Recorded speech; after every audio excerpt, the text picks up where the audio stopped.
Pada tahun 1771, Syarif Abdurrahman Al-Qadri mendirikan Kesultanan Pontianak di persimpangan tiga sungai di Kalimantan Barat. Sebelumnya, ia telah menikah secara politik dengan putri Kerajaan Mempawah dan putri dari Kesultanan Banjar, yang membuatnya mendapatkan gelar Pangeran Nur Alam. Pada 1778, ia resmi dikukuhkan sebagai Sultan, dan pusat pemerintahan ditandai dengan pembangunan Masjid Jami, sekarang Masjid Sultan Syarif Abdurrahman, dan Istana Qadriyah. Masa kolonial dan perkembangan Kesultanan.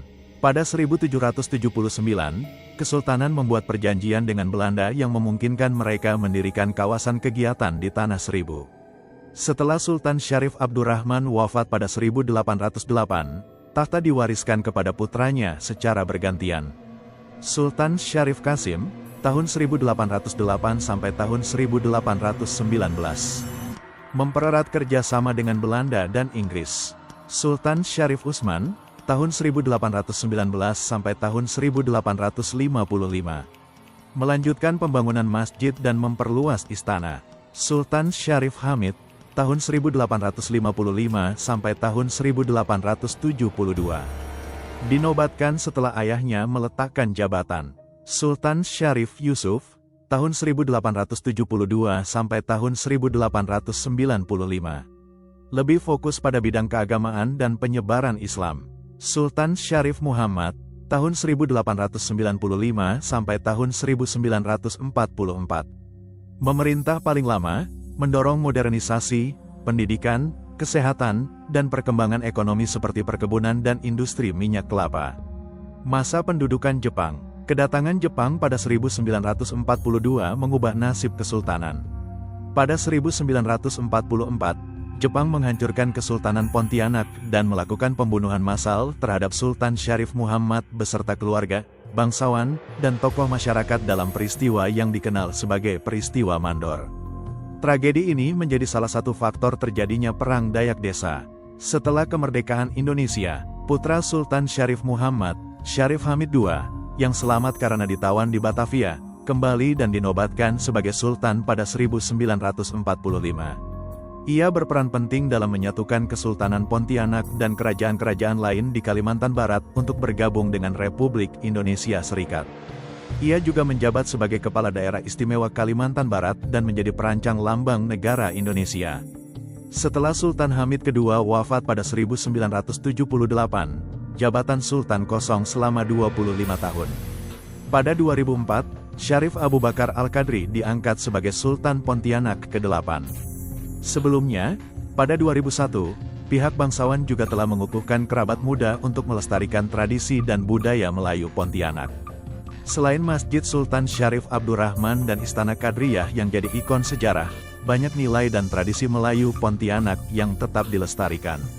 Misalnya, adat pernikahan Melayu Pontianak yang masih mengikuti ritual khas, mulai dari prosesi lamaran hingga resepsi yang penuh dengan keindahan pakaian tradisional seperti baju kurung dan songket.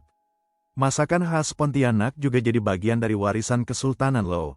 Ada sate kelapa, sup konro, hingga serabi Pontianak yang rasanya tetap menggugah selera. Selain itu, pihak kerabat istana juga sering menggelar acara budaya untuk memperkenalkan seni tari Melayu, musik gamelan, dan cerita rakyat kepada generasi muda. Masjid Sultan Syarif Abdurrahman sendiri tidak hanya jadi tempat ibadah, tapi juga sering jadi lokasi acara keagamaan dan budaya yang menghubungkan masyarakat dengan akar sejarah mereka. Istana Qadriyah, meskipun tidak lagi jadi pusat pemerintahan, tetap dijaga dan terkadang dibuka untuk kunjungan sejarah. Selain Kesultanan Qadriyah, terdapat juga kerajaan lain yang terhubung langsung dengan Kesultanan Qadriyah. Kerajaan itu bernama Kerajaan Mempawah.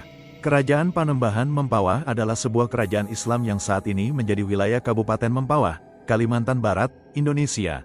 1.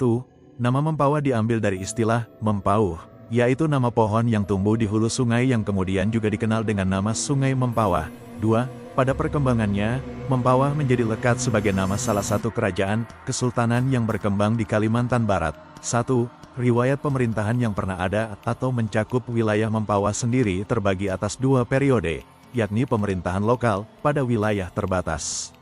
Suku Dayak kemudian pada masa Islam, Kesultanan, yang wilayahnya mencakup seluruh Kabupaten Mempawah sekarang, yang mana dua politi ini berdiri secara asing dan sendiri-sendiri, tidak berkelanjutan. Cikal bakal pemerintahan di wilayah Mempawah di Kalimantan Barat terdiri atas beberapa riwayat politi, di antaranya adalah Kerajaan Bangkul Rajangkeng.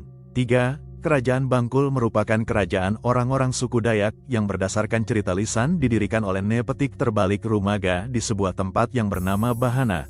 3. Pemerintahan suku Dayak yang juga dipimpin oleh Pati Gumantar ini adalah sebuah pemerintahan yang berdiri sendiri dan dikatakan sudah ada sejak sekitar tahun 1380 Masehi.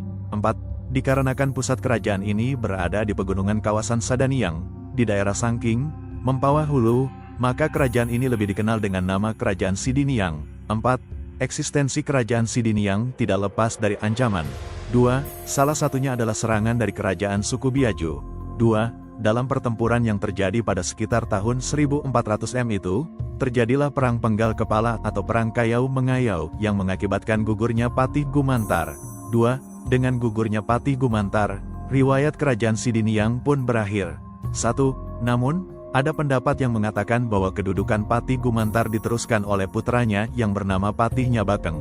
1. Namun, masa pemerintahan Patih Nyabakeng tidak bertahan lama karena kerajaan Sidiniang terlibat perselisihan dengan kerajaan Lara yang berpusat di Sungai Raya Negeri Sambas. 1. Selepas kepemimpinan Patih Nyabakeng, riwayat kerajaan Sidiniang belum terlacak lagi. 4. 200 tahun kemudian, atau sekitar tahun 1610 M, berdirilah pemerintahan baru. 4. Belum diketahui hubungan antara pendiri kerajaan baru ini dengan Patih Gumantar. 4. Dan sejumlah referensi yang ditemukan, hanya disebutkan bahwa pemimpin kerajaan baru ini bernama Raja Kodong atau Raja Kudung. 4. Raja Kudung kemudian mendirikan pusat pemerintahannya di Pekana. 4. Pada sekitar tahun 1680 M, Raja Kudung mangkat dan dimakamkan di Pekana. 4. Penerus pemerintahan Raja Kudung adalah Panembahan Senggaok, juga dikenal dengan nama Senggauk atau Sengkuwuk, yang memerintah sejak tahun 1680 M. 2. Penyebutan nama Panembahan Senggaok digunakan seiring dengan dipindahkannya pusat pemerintahan dari Pekana ke Senggaok, yakni sebuah daerah di hulu Sungai Mempawah. Wilayah politi pemerintahan Panembahan Senggaok dan Bangkul Rajangkeng sendiri hanyalah di bagian hulu Mempawah yang pada masa ini hanyalah mencakup wilayah Sadaniang, Toho dan wilayah Mempawah Hulu, sedangkan wilayah hilir dan lepas pantai selalu berada dalam kekuasaan Kerajaan Matan. 2. Panembahan Senggaok menyunting putri Raja Kohar dari Kerajaan Batu Rizal Indragiri di Sumatera, bernama Putri Cermin, dan dikaruniai seorang anak perempuan bernama Utin Indrawati, tetapi nama Utin Indrawati sendiri adalah nama yang didapat ketika beliau menikah ke Istana Matan dan masuk Islam. Nama sebelum menikahnya tidak diketahui. 2. Putri Utin Indrawati kemudian dinikahkan dengan Sultan Muhammad Zainuddin dari Kerajaan Matan Tanjung Pura. 3. Dari perkawinan tersebut, mereka dikaruniai seorang anak bernama Putri Kesumba yang tumbuh di Kerajaan Matan.